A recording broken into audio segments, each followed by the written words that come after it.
తాకట్లో ఉన్న బంగారాన్ని విడిపించి ఆ రోజున మార్కెట్ ధర కట్టి మిగిలిన డబ్బును మీకు అందిస్తుంది కొమ్మూరి గోల్డ్.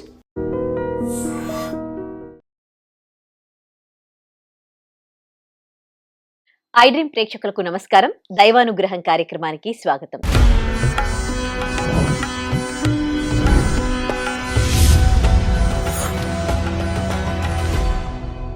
ముందుగా మీ అందరికీ కూడా శ్రీరామనవమి శుభాకాంక్షలు. శ్రీరామనవమి చైత్రమాసం శుక్లపక్షం నవమి రోజున మధ్యాహ్నం గడియల్లో ఆ శ్రీరాముడు కౌసల్య దశరథ మహారాజులకి జన్మించాడు. శ్రీరాముని తలుచుకుంటే ఆయన జీవితం మొత్తం కూడా కష్టాలే, కానీ ఏనాడు కూడా ఆయన మొహంలో చిరునవ్వు తప్ప మనం ఏమీ చూడం. మరి అలాంటి శ్రీరాముడికి సంబంధించి భక్తి పాటలు పాడుకుందాం. ఆయన జీవితానికి సంబంధించిన అవన్నీ గుర్తు చేసుకుంటూ ఆ భక్తి పాటలు పాడుకుందాం. మనతో పాటు ఆధ్యాత్మికవేత్త భార్గవి దేవి గారు ఉన్నారు. ఆవిడతో మాట్లాడదాం. నమస్తే అండి. నమస్తే అండి. ముందుగా మీకు శ్రీరామనవమి శుభాకాంక్షలు. Thank you. మళ్ళీ అంటే ఏడాదికి ఒకసారి వచ్చే ఆ రామనవమి మనము చక్కగా జరుపుకుంటాం ఎంతో భక్తి శ్రద్ధలతో. ఆ ఒంటిమిట్టలో కావచ్చు, లేకపోతే భద్రాచలంలో చాలా చాలా పెద్ద పెద్ద పూజలు ఇప్పుడు జరుపుకుంటారు. అయోధ్యలో కూడా అయోధ్యలో ముఖ్యంగా ఫస్ట్ అయోధ్య. ఇళ్లలో కూడా మనం జరుపుకుంటాము. పానకము, అలాగే పప్పు, వడపప్పు ఎక్కిస్తాము. సో ఫస్ట్ ఈ ప్రసాదం గురించి చెప్తారా? అసలు ఆ రోజు ఎందుకు వడపప్పు పానకం ఎక్కిస్తారు భగవంతుడికి? తప్పకుండానండి. శ్రీ గురుభ్యో నమః. శ్రీమాత్రే నమః. శ్రీరామ రామ రామేతి రమే రామే మనోరమే సహస్రనామ తత్తుల్యం రామనామ వరాననే. రాముడిని కీర్తించిన, స్తుతించిన, గానం చేసిన, అసలు రామ అని తలుచుకుంటే చాలు మనకి మోక్షం వచ్చేస్తుంది అని అనాదిగా మనకి పెద్దలు చెబుతూ వచ్చారు. అంటే ఆ రామ అనే శబ్దములోనే ఆ గొప్పతనం ఉంది. ఆ రామ నామంలోనే ఆ మధురిమ ఉంది. ఆ తపశ్శక్తి కూడా ఉంది. ఒక విధంగా చెప్పాలంటే రామ అన్న 2 అక్షరాలు ఒక తపస్సు అనమాట. రామ రామ రామ అంటూ ఉంటే మనకి మోక్షం వచ్చేస్తుంది. అంత గొప్పది రామనామం అని చెప్పి ఈ కలియుగంలో ఇంతకన్నా ఇక వేరే ధన్యోపాయం లేదు. రామస్మరణే ధన్యోపాయం అని చెప్పారు. అలాంటి రాముడిని ఎన్ని వందల వేల సంవత్సరాలు అయిపోయిందండి రామాయణం జరిగి. అవును. రాముడి కాలం మనకి త్రేతాయుగం జరిగి ఎన్ని వందల సంవత్సర కాలం అయిపోయింది. అయినప్పటికీ కూడా ఇప్పటికీ రాముడే ఆదర్శమూర్తిగా మనము, సీతమ్మ వారినే ఆదర్శ పత్నిగా మనము తీసుకుంటున్నామంటే రామాయణం సజీవమైనటువంటి కావ్యం అని చెప్పచ్చు, గ్రంథం అని చెప్పచ్చు, పురాణం అని చెప్పచ్చు, ఇతిహాసం అని చెప్పచ్చు. మనం ఏ పేర్లైనా పెట్టుకొనివ్వండి. రామాయణం అంటే అది నిజంగా జరిగినటువంటి రామకథ. అటువంటి రాముడిని ప్రతి సంవత్సరము పూజలు చేసుకుంటాం మనం. ఈ శ్రీరామనవమి రోజున ప్రత్యేకంగా రాముడి జన్మదినం అయినటువంటి ఈ చైత్ర శుద్ధ నవమి రోజున ఈ వాడవాడలా జరుగుతాయి రాముడి పూజలు. ఒక్క గుళ్ళల్లోనే కాదు, ఒక్క ఇళ్లల్లోనే కాదు, పందిర్లు వేసి వీధుల వెంట పందిర్లు వేసి పందిర్లలో కూడా శ్రీరాముడి యొక్క గానాన్ని చేస్తూ, రామగానాన్ని చేస్తూ, రాముడి యొక్క గుణగణాలని చెప్పుకుంటూ రామనవమిని చేసుకుంటాం. శ్రీరామ కళ్యాణం చేస్తాం, సీతారాములకి కళ్యాణం చేస్తాం. ఇది లోక కళ్యాణంగా ప్రసిద్ధి. ఊరికేనే చెయ్యం మనం.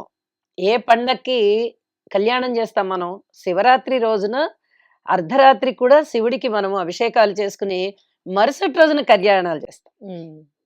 కానీ శ్రీరామనవమి రోజున మటుకు ఖచ్చితంగా శ్రీరాముడి యొక్క కళ్యాణాన్ని చేసుకుంటాం సీతా అమ్మవారితో.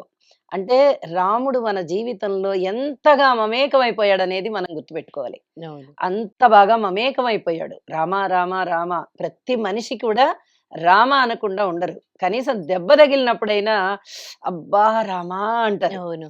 అయ్యో రామా అని కూడా, అయ్యో రామా, అబ్బా రామా, అదేంది రామరాజ్యం. రామరాజ్యం అసలు అద్భుతమైనటువంటి రాజ్యం అదంతా కూడా. ఈ వాడవాడలా చేసుకునేటటువంటి ఈ కళ్యాణంలో ప్రధానంగా నివేదన చేసేది ఏమిటి అంటే వడపప్పు పానకం. వడపప్పు చలవకి ప్రతీక. చలవ 2 విధాల చలవ చూడండి. వేసంకాలం ఇప్పుడిప్పుడే ప్రారంభం అయిపోతూ ఉంటుంది. కాబట్టి ఈ ఎండలకి ఆ వేడి తగ్గించడం కోసం వడపప్పు, పెసరపప్పుని నానబెట్టి వడపప్పుగా ప్రసాదం పెడతాం. భగవంతుడికి మనం ఏది ఇస్తున్నామో అది ఆయన తిరిగి మనకిస్తాడు. మనం చలవ చేసే పదార్థాన్ని భగవంతుడికి ఇస్తున్నాము. ఆయన మనని చల్లగా చూస్తాడు. మనకి కూడా ఈ వేడి, తాపం ఇవేవీ లేకుండా చల్లగా అనుగ్రహిస్తాడు. అలాగే పానకం. పానకంలో వేసేవేంటి? బెల్లము, నీరు, ఏలక పొడి, మిరియాలు. ఈ 4 గనక మనం ఆ మిశ్రమాన్ని తీసుకుంటే, భగవంతుడికి నివేదన చేసి ప్రసాదంగా ఆ మిశ్రమాన్ని తీసుకుంటే, శరీరానికి ఈ వడ అనేది లేకుండా, ఆ ఎండ వేడి అనేది లేకుండా వడదెబ్బ అంటాం సమ కదా. ఆ! సమశీతోష్ణ స్థితిని కల్పింపజేస్తుంది శరీరానికి. కాబట్టే భగవంతుడికి కూడా ఇవే అర్పిస్తాం మనం. మనం ఏ సీజన్‌లో దొరికేవో ఆ సీజన్‌లో గదా భగవంతుడికి ఉమ్, అర్పిస్తున్నాం. అవును. అలాగే ఈ ఎండలు ఇప్పుడిప్పుడే ప్రారంభమైపోయి ముదరబోయే ముందర వాతావరణం చల్లబరచడం కోసం భగవంతుడే మనకి ముత్యాల తలంబ్రాల రూపంలో చిన్నగా వాననిస్తాడు. అలాగే శరీరం సమతౌల్యంగా ఉండడానికి మనము భగవంతుడికి నివేదన చేసినటువంటి ప్రసాదాన్ని స్వీకరించి చక్కగా వడపప్పు, పానకం రూపంలో తీసుకొని మనము శరీరాన్ని ఎక్కువ ఎండకి లోను కాకుండా చూసుకుంటాము. ఉమ్, అసలైన అంతరార్థం ఇదే. ఉమ్. ఆయనని ఈ ప్రోగ్రామ్ స్టార్ట్ చేస్తున్నాం కాబట్టి ఒకసారి ఫస్ట్ ఆయనకు సంబంధించిన ఒక పాటతో స్టార్ట్ చేద్దామా? హ్మ్. ఉమ్. రామరూపం గనినంతనే మైమరచే తల్లి తండ్రులు రామనామం పలుకగానే పరవశించే ప్రజలంతా రామ చూపు పడగనే పులకించే రాణివసం రామ రామ శబ్దమాయే తారకము ఆయే ఇది ఏమి చిత్రమో రామమాయ ఆహా ఇది ఏమి చిత్రమో రామమాయ అన్నదమ్ములొకటిగా వాలి సుగ్రీవుండెనుగా పోరులో చింత చేసే రామయ్య తీక్షణముగా పూలహారం ఒకటి వేసి అంపెను సుగ్రీవుని చెట్టు చాటు చేసుకుని వాలి గూల్చె రామయ్య ఇది ఏమి చిత్రమో రామమాయ ఆహా ఇది ఏమి చిత్రమో రామమాయ. రాముణ్ణి తలుచుకుంటే ఆయన ఒక బాధ్యత, ధర్మము, న్యాయానికి ప్రతీక. కానీ ఆయన జీవితంలో ఆ బాధ్యతలతో దాంతో ఆయన ఎన్ని కష్టాలు పడ్డాడు. ఆయన 14 ఏళ్ల నుంచి వనవాసానికి వెళ్ళి తండ్రి మాట జవదాటకుండా ఒక కొడుకుగా, భర్తగా భార్యని అడవుల్లో వదలడం, నిందల పాలు ఆవిడ అవ్వడం, రాజ్య పాలన కోసము భార్యాభర్తలు దూరం అవ్వడం, ఇవన్నీ ఆయన జీవితం నుంచి మనం ఏం నేర్చుకోవాలి? ఎన్ని కష్టాలొచ్చినా కూడా ఎప్పుడు ఆయన మొహం పైన ఒక చిరునవ్వు కనిపించింది కానీ ఎప్పుడు మనం ఆగ్రహం చూడం శ్రీరాముడు అననంటే. ఏం నేర్చుకోవాలి మనిషి ఒక శ్రీరాముడి నుంచి? ప్రతీది నేర్చుకోవాలండి.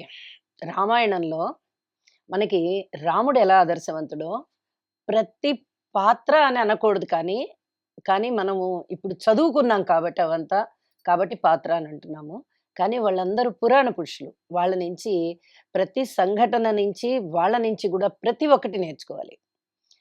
రాముని నుంచి మనము ప్రేమ తత్వాన్ని నేర్చుకోవాలి. అలాగే అన్నదమ్ముల ఐకమత్యం ఎలా అవును. ఉంటుంది అనేది రాముడిని చూసి నేర్చుకోవాలి. అలాగే రామ, లక్ష్మణ, భరత, శత్రుఘ్నుల్ని చూసి గూడా మనం ఈ ఐకమత్యాన్ని నేర్చుకోవాలి. గురువుల్ని ఎలాగా సేవించాలి, పెద్దల్ని ఎలా గౌరవించాలి, భార్యని ఎలా ప్రేమించాలి, ఏకపత్ని వ్రతం. ఏకపత్ని వ్రతం, తల్లిని ఎలా ప్రేమించాలి, తల్లిని ఎంత బాగా ప్రేమించాడు రాముడు, తండ్రిని ఎంత బాగా గౌరవించాడు రాముడు. ఉమ్, తండ్రి ఇచ్చిన మాటని తాను నిజం చేశాడు. తండ్రి నిజానికి వెళ్ళిపోమని చెప్పలా. ఉమ్, రామాయణంలో మనం అంతా క్షుణ్ణంగా చదువుకుంటే 1కి 2 సార్లు చదవాల్సిన పరిస్థితి కూడా ఉంటుంది. ఒక్కసారి చదివేస్తే ఒక్కొక్కసారి మనం అర్థం వేరే తీసేసుకోవాల్సొస్తుంది. అలా కాకుండా మనం ఒక్కసారి ఆలోచించినట్టయితే రాముడు తండ్రి మాట జవదాటలేదు అని అంటాం కానీ, దశరథుడు ఎక్కడ చెప్పాడు రామ నువ్వు అడవులకెళ్ళిపో అని చెప్పలా. ఉమ్, కైకమ్మ వరం కోరింది, రాముడు అడవులకు వెళ్ళాలి అంది.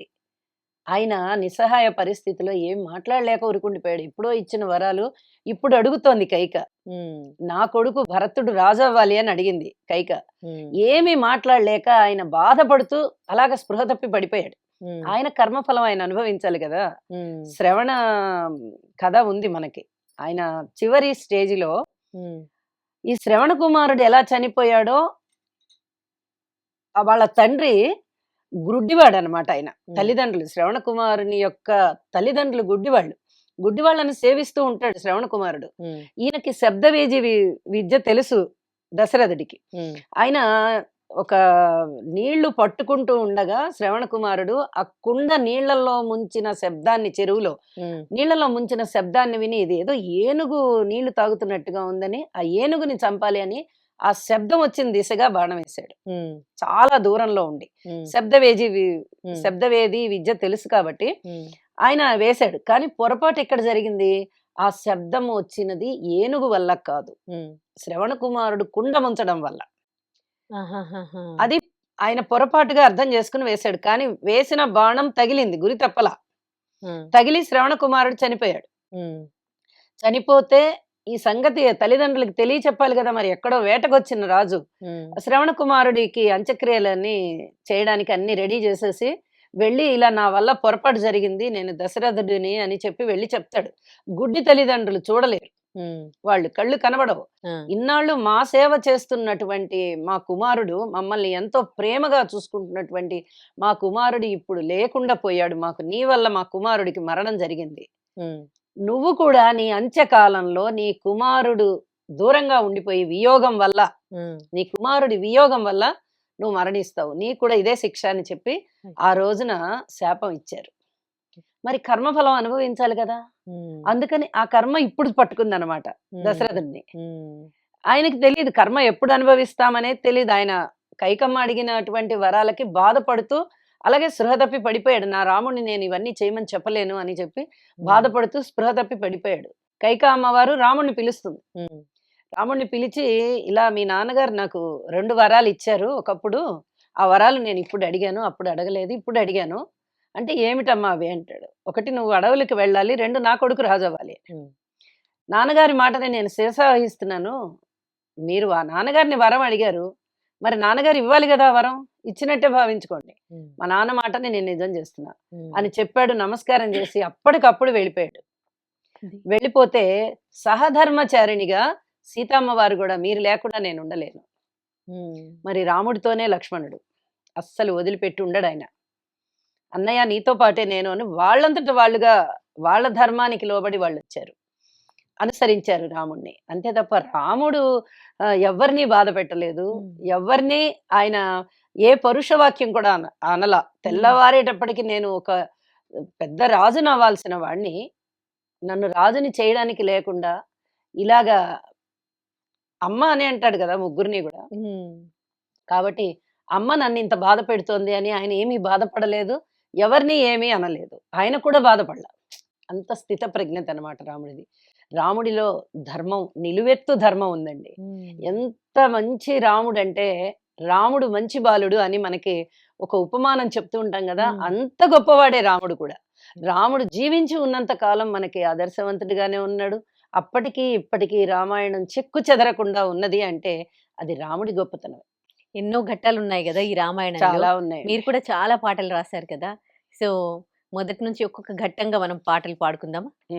ఫస్ట్ రాముడు పుట్టినప్పుడు రామలాలి మేఘశ్యామలాలి అనేది మనకి అసలు ఎన్ని వందల సంవత్సరాల నుంచో ఆ పాట వచ్చేసింది, ఎప్పుడుందో తెలియదు. ప్రతి తల్లి కూడా ఈ పాట పాడుతుంది తన బిడ్డని జోలపుచ్చుతూ. అదే మాదిరిగా ఒక పాటను రాశానండి. ఉమ్, ఎందుకంటే మళ్ళీ ప్రజల్లోకి పాట కొత్త ట్యూన్తో వెళ్ళాలంటే కష్టం అవుతుందని ట్యూన్ అదే ఎంచుకున్నా నేను. ఉమ్, ముందర పాత పాటను ఒక్కసారి గుర్తు చేస్తాను. రామలాలి మేఘ శ్యామలాలి తామారస నయన దశరథ తనయాలాలి. ఇది ఇప్పటి వరకు మనం వింటూ వచ్చినటువంటి ప్రతి తల్లి పాడినటువంటి పాట.